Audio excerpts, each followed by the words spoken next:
Thanks for tuning in and welcome to the Civil and Environmental Engineering Club, University of Malaya's podcast.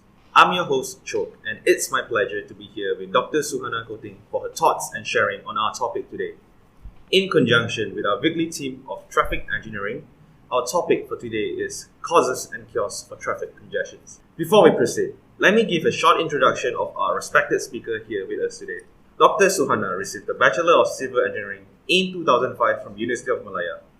A few years later, in 2009, she finished her Masters of Engineering Science in Civil Engineering in Pavement Materials at University of Malaya as well. Furthermore, she was awarded Doctor of Philosophy, PhD in Transportation Engineering in the year 2017. Currently, she is a Senior Lecturer at the Department of Civil Engineering, Faculty of Engineering, University of Malaya. Her areas of expertise are traffic and transportation as well as highway engineering. I believe most of you must be accustomed to jams on highways, be it your journey back to your hometown or your daily commute to UM. You might be afraid of driving if you just got your license, or you might enjoy the peaceful journey it brings. But it's pretty safe to say you are surely concur with me that traffic congestion sucks. As a doctor in philosophy with research interests in transportation engineering, I believe Dr. Suhana here will surely be able to share the causes for traffic engineering and also the cures for it. So Dr. Suhana, to start off, could you summarize what is traffic engineering for our non-engineering listeners out there? Okay, thank you Mr. Chok for your introduction, and thank you for the committee for inviting me today. Okay, what is actually traffic engineering? Traffic engineering is a branch of civil engineering which deal with the application of scientific principles, tools, techniques and finding for safe, rapid and convenient economic movement of people and goods. Okay, the basic objective of traffic engineering is to achieve efficient, free and rapid flow of traffic with least number of accidents. So, traffic engineering per se is actually a sub-discipline that falls under transportation engineering umbrella. Okay, the big umbrella is transportation engineering. Traffic engineering is under that umbrella. And under that umbrella also, we have highway engineering, we have transportation planning. So, when we talk about traffic engineering, is actually deal with traffic engineers. Okay, who is traffic engineers is actually? Traffic engineers are highly trained and experienced in understanding and changing technical aspect in road design geometry. Okay, traffic light, which is part of the traffic control device, road sign, crosswalk, and others. So, to be a traffic engineer, you are also required to have a proficient working knowledge of data analysis, modeling for predicting future traffic growth, simulation, and problem solving for assessing traffic flow data and accident report, for example. So let me explain by giving you one of the scenario, if it's allowed. Okay, let's say we have a new housing development area. So, what traffic engineers' involvement in this case? Okay, traffic engineer will identify how is the traffic impact assessment for that particular area because of the development of new housing area. For example, KL Gateway, which is quite nearest to us and quite near to us. So, what happened to the traffic because of the KL Gateway development? So, traffic engineer will check whether because of the development of traffic, because development of KL Gateway, what happened to the traffic surrounding? Will it get bad? Will it get better? Okay, and then what happened to the traffic of the adjacent road? Okay, this is part of the work of traffic engineer. Okay, I hope my explanation has given you a brief idea of what traffic engineering is all about. Thank you, Doctor. That really paints a clear picture of what traffic engineering is in my mind. So moving on, as we all know, highways connecting to UM, such as the LDP and Duke, are always heavily congested in peak hours. Isn't the purpose of highways to reduce congestion in the first place? Thank you for the question. This one is very actually not to say difficult. There are different school of thought. Okay, to me the answer seems very obvious, which is no. Why? Okay, if you think it's yes, you can see we have, I think, about 2-3 layers of highway, but the traffic is still there. It's still congested, especially in the peak hour. Okay, as you can see currently, okay, is that actually we are facing massive congestion situation, especially during peak hour. Okay, so by building up more highway, okay, there will be more road space, okay, and road capacity. Okay, capacity here referring to the supply. You are preparing the supply, and supply will be increased because you have more highway and more space for the vehicle. Okay, more road space and capacity mean less congestion. But experience and behavioral psychology tell a different scenario or study. Okay, more road space just increase the distance of people travel. So let me give you an example of United States of America. Okay, the US has spent trillion of dollars, okay, trying to reduce congestion by having more roads, by road widening. But this is actually create new car trips, okay, that would have not occurred without road widening. Why? Okay, because when you increase the supply of roads by building up more highway and road widening, it will only create a higher demand. We know the concept of supply and demand for people to use. Okay, in other words, highway expansion increase the volume of vehicle, so more vehicle there that can travel on the highway because you have more land, more capacity, which is actually can benefit the community. However, okay, it does a poor job in controlling the traffic congestion. The primary reason why additional highway capacity means more highway fail to make a lasting, okay, the word keyword here is lasting, which is in the long run significant than in congestion, is that as highway capacity increase and driving driver time falls, more drivers are attracted to the highway. Okay, this behavior adjustment tend to make congestion relief temporary. It's just a temporary in the short run. This behavior, how we respond, is referred to as the fundamental law of congestion, also known induced travel demand. Okay, induced travel demand. Okay, induced travel demand actually driven by a simple principle. People don't want to be stuck in traffic. Okay, so when congestion is high, okay, people are more likely to use driving alternatives like public transport or active transport, depending on how far is your workplace or university. Okay, when new roads, which is actually highway, are open, it increases the supply. Okay, of supply, which is actually road space, and traffic decrease because there's more space.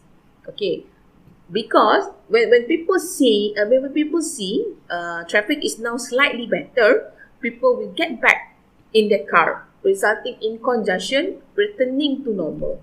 You see, in a long run, it is not a good strategy. So the bottom line is that expanding highway capacity lowers the driving cost, okay, because you have more option, resulting in only temporary relief from highway congestion.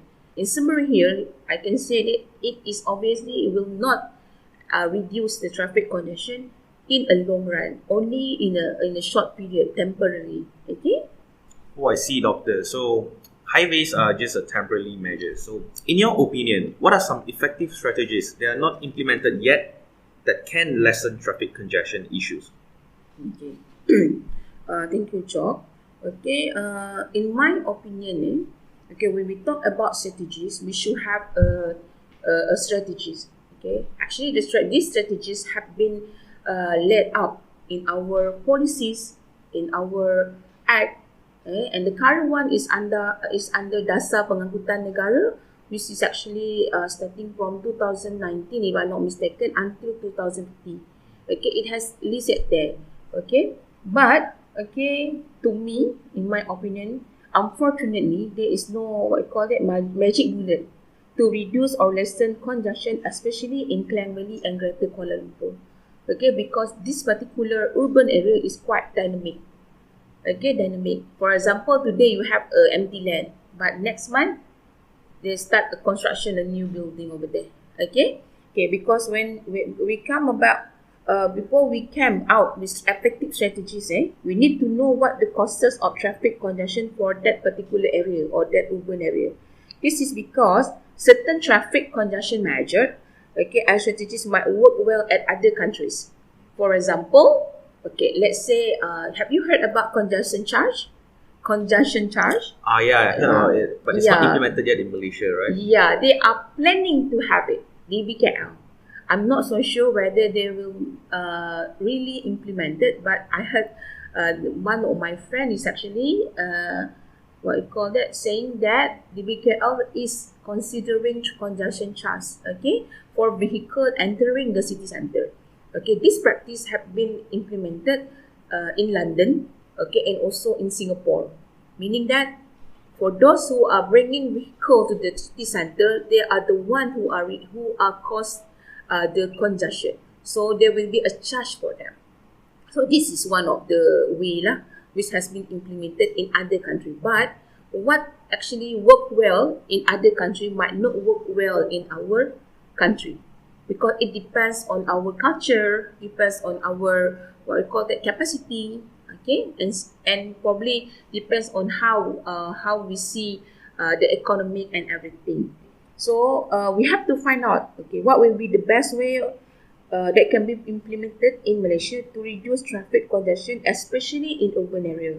Okay, in addition, okay, we have to identify to be informed. We have to be alert that the reason for congestion can be very widely, very well. From a lack of public transport, do that particular area have public transport? And then development problem, are they actually planning the land use correctly? Peak demand period, how is the period during peak demand? And even geography itself can be a reason for congestion. In my opinion, there are some existing strategies, okay, which can be improved to lessen traffic congestion issue. Okay, that being said, there are some approach that generally reduce congestion. First, improvement on the first mile and last mile to the rail station or to the bus stop. Okay, what is actually the first mile and last mile is a concept, okay, on how is actually concept to for the commuters, okay, to reach the rail station. For example, first mile is the first trip that you actually take from your home to the rail station. Last mile is the trip that you take will from the station, the last station, and at your workplace or university. Okay, so by looking back, okay, in Malaysian Green Technology Master Plan, the targeted mode share for public transport. When we talk about public transport, normally it is actually rail and also bus. Okay, public transport in the urban area is 40% by 2030. That is our target. Okay, based on the current mode share, okay, the public transport usage in Klang Valley is only 25%.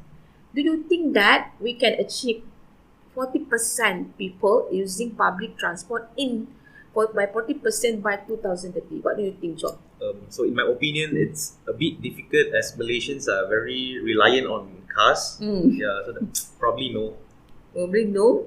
Actually, we can make it if we have that will. You see, we have to. There's a lot of works to be done to be true.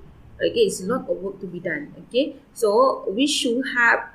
Currently, we have APAD. We call it Agensi Pengangkutan Awam Darat. Previously, it's actually SPAT. They have a Suruhanjaya Pengangkutan Awam Darat, which is Land Public Transport Commission. Okay, after 2018, they have changed it to agency. Okay, this particular agency under Ministry of Transport is the agency who is actually looking or taking care of our public transport. So, by 2030, we are targeting about 40%. Okay, so in order to achieve this, there are a lot of action plan needs to be done to achieve this target. So that's why I informed earlier, it is time for us to consider and resolve the first mile and last mile issues of our public transport system. So currently, how do you go if you want to go to rail? For example, at University, how do you go from UM? So in University of Malaya, fortunately we have the LRT shuttle bus, but they only come in like once every hour. So most of the time we take Grab. Yeah, so that is your first mile mode. You see, you are taking bus, feeder bus. Okay, bus is actually one of the good option to carry people from their place to the rail station. And also you can take Grab. But the issue here is what? Waiting time is too long. Am I right? Yes, that's 1 true. hour, Who want to wait for 1 hour, you see? So that's why people are willing to pay more for convenient, for fast. Okay, so that is one of the issues why our public transport is actually people using public is quite low. Okay, so the issue here is we have to take care of this first mile. Okay, so if we take good care of this, okay, it will inshallah improve the numbers of people using public transport. Okay, if you want to work, meaning walking from your university to LRT, you must have a very good walkway. You got it what I mean? Because Malaysian, based on the study, we are only tolerate to work about 500 meters to reach the rail station. You see? 500 meters. Oh, that's a bit low. It's a bit low. It's surprisingly a bit low. But it depends whether the route is actually quite direct, whether there is a hill, whether you have a good walking path, there is no pothole here and there. Okay? So it's quite low. But that's the truth. Okay? So it is important because if you take, let's say, bus, the issue of bus is actually because it's sharing the same road, the same lane with private vehicle. So it affects the travel time, bus. Okay? But to me, if you take example, there is one city at Brazil, Curitiba, if I'm not mistaken. Previously, their Datuk Bandar saying that they are actually planning to build the rail, okay, but they don't have budget. They don't have enough budget. What they did is they concentrate on the bus. So they have a very good bus system, and everyone still start taking a bus. So they have good public transport, but it's based on bus. Okay, so because you see, 30 single cars on road is actually equals to 30 passenger in bus inside the bus. Am I right? Yep, that's okay. true. And then 130 passenger in LRT equals to how many bus? 4 bus. About that, right? So you can imagine how we can reduce the traffic congestion based on the numbers of passenger. In addition to that, okay, the carbon emission is actually calculated by the number of passenger. Number of passenger per kilometer. This is when we talk about carbon emission. So more people riding public transport, which is in a mass, for example, LRT, MRT, and also bus, there will be less carbon emission. So that is the first strategy that we really needs to work on it. Okay, this is also confirmed by service operator. For example, this is actually KTM, Kereta Api Tanah Melayu, and also the Prasarana. Okay, because we have a focus group discussion with them in May. So that is one of the issues that we have raised about. Number 1, the cheapest one is actually you can altering traffic management system, the existing one. You can the road traffic can be temporarily or partially reduced by reorganizing the traffic management system. How? By introducing new traffic flows and direction without making any major structural damage to the existing road may provide temporary relief. I'm not saying a long run, temporary relief. Extending of the one-way system. For example, this is what Petaling Jaya did lah. Have you drive in the Petaling Jaya? There is one way, right? Currently, it's a one-way system. The road all one way. Previously, there is actually two way. Now it's one way. This is in order to release the congestion. Other country, for example, Surabaya in Indonesia, they also implement one-way system on their road. Something like that. So this is how they're altering their traffic in order to reorganizing and lessen the traffic congestion in the city. Okay, controlling the number of vehicles. This will control the number of vehicles, speed control, and also parking restriction can lead to safe and secure atmosphere on the road. Okay, others is actually redesign the urban area. Why I'm saying this one? Okay, as far as the road we already have, there may be better way to use it. Okay, the attitude of most modern planners is street space should be designed for people first, car second. we should design for people first, so people can move around in the city. How? Okay, that means they can implement a variety of things, including reserving land for bus, which transport more people than car. Currently, DBKL is actually working to have, I think it's in a proposal stage now. They call it the exclusive bus lane. So we will have one bus lane only for bus. So what happened to the next two lane? So it will be for private vehicle. So people using bus will have their exclusive lane. That will be more faster than the single vehicle. I think they implement it also in Jakarta. Okay, so that is what I call that DBKL is planning to do. Pedestrian. When we talk about people first, we have to improve the pedestrian experience when they are walking. This is as what I stated previously. Okay, to improve the walking path, the directness of the road, okay, and also whether it is also to the quality of the walking path, whether you have that interlocking locks, easy to maintain and everything. Okay, another one is actually turning car lane into bike lane. Okay, ideally, meaning we have exclusive bicycle lane which is separated from other traffic. Some of the studies saying, or some of the country, they are practicing sharing the lane. So they will draw the road with a bicycle, meaning that we are sharing this lane with bicycle. Okay, so this is to improve the active transport, okay, among the commuters. Okay, so this is some of the things that I think which will have. Another one, probably, I'm not so sure, implementing the congestion charge, like what DBKL, not that DBKL, Kuala Lumpur, Kota London and also Singapore. They did the congestion charge for the vehicle entering the city. Okay, a congestion charge has a long history of success in reducing traffic, especially in cities like London and Singapore. Even New York City will introduce congestion pricing, I think already in 2021. This is just a few examples of what can be done across the public and private sector to reduce congestion, but there are many more levels to be pulled, and each city will require a different mix of this to successfully reduce traffic. I see. Those are really some interesting strategies. I hope they can be implemented by the road authorities sooner than later. So for our last question here, so in your opinion, how do you predict the traffic congestion in Malaysia, let's say in another 5 years?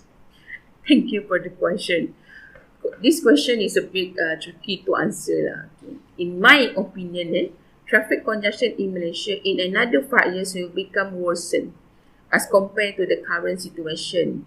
Okay, if we didn't improve, okay, the current, if we didn't improve the existing public transport, if we didn't do something, it will become more worse. Okay, back in 2015, research discovered that working class Malaysians spend about 1 million wasted hours annually stuck in traffic congestion per day. Okay, this time wasted translated to 10 to 20 billion annually on traffic congestion. Among the Asian countries, Malaysia is ranked as fourth with 169.14 points in traffic index chart and the second highest carbon emission level. Okay, the first one is actually Philippines. So therefore, I would like to highlight that if there are no effective strategies and action plan being implemented, the traffic congestion in urban areas like Kuala Lumpur and Klang Valley will become worse, and this will influence our mobility, work productivity, and quality of life at the end. Okay, as a wrap up for me, widening road and building more new highway can only increase people carbon footprint and will not lessen the traffic congestion in the long run. So the only sane to me and responsible strategies for our country to become developed country, now we are developing to become developed country, is to provide more public transport and improve all infrastructure related to public transport, their accessibility, connectivity, okay, and related public transport development as we discussed in the previous question. Thank you for your insightful sharing, Dr. Suhana. I guess that about wraps up our episode of the CEEC podcast here today. Once again, thank you Dr. Suhana for taking your time to make this episode a possibility by sharing your insights on traffic engineering. And to those listening, hope you gained something from Dr. Suhana's sharing and play your part in curbing traffic congestions. Thank you for listening and stay tuned for our next episode of CEEC Podcast.